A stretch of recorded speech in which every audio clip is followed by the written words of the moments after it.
LA Chargers fans, the season that you've been waiting for is here. The Chargers achieved something big in 2022. They made it to the playoffs.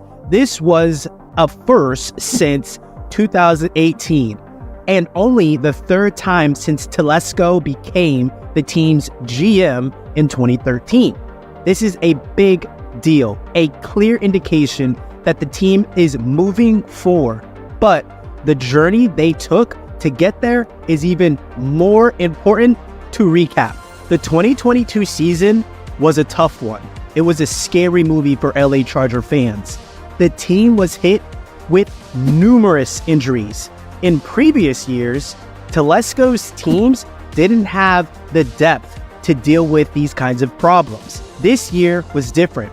The Chargers had the strength in numbers mentality, and the coaches were up to the challenge, making sure that the second string performers did their best when their name was called.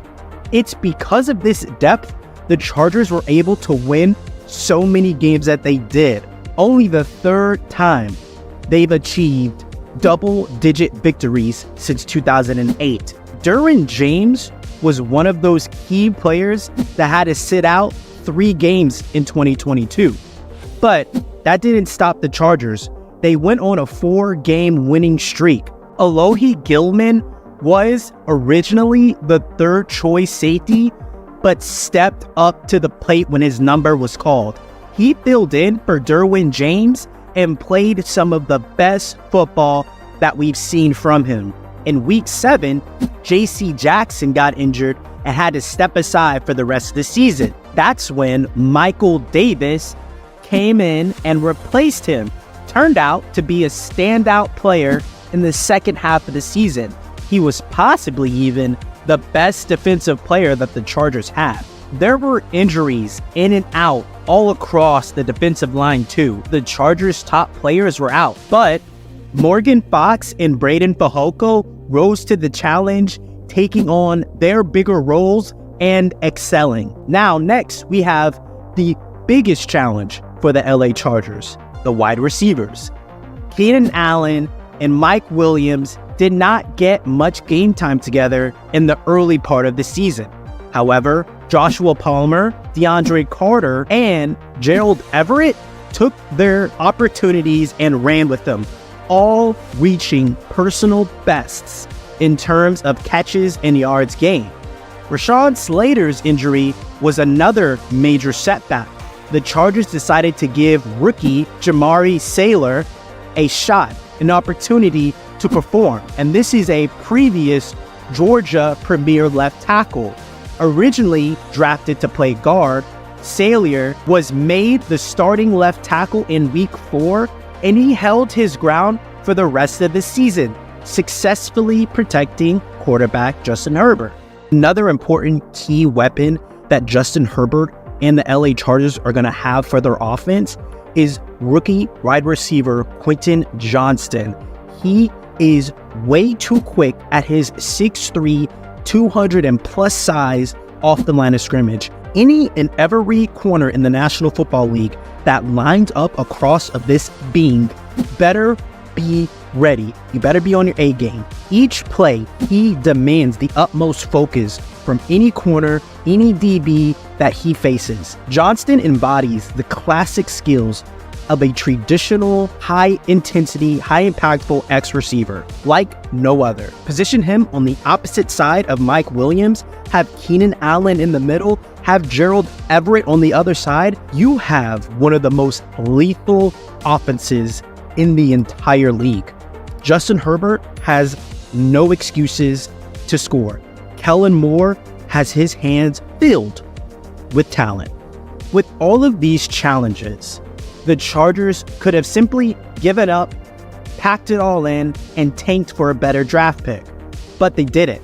And the resilience is the starting point of their successful story. One big area of improvement for the Chargers was special teams, right? Special teams. Last offseason, Staley decided to shake things up, replacing coordinator Darius Swinton with Ryan Ficken. That's a bar. Ficken led the Chargers special team to a high ranking of 6th in DVOA, a measure of efficiency, which stands for defense adjusted value over average. They were 11th in expected points added on special teams.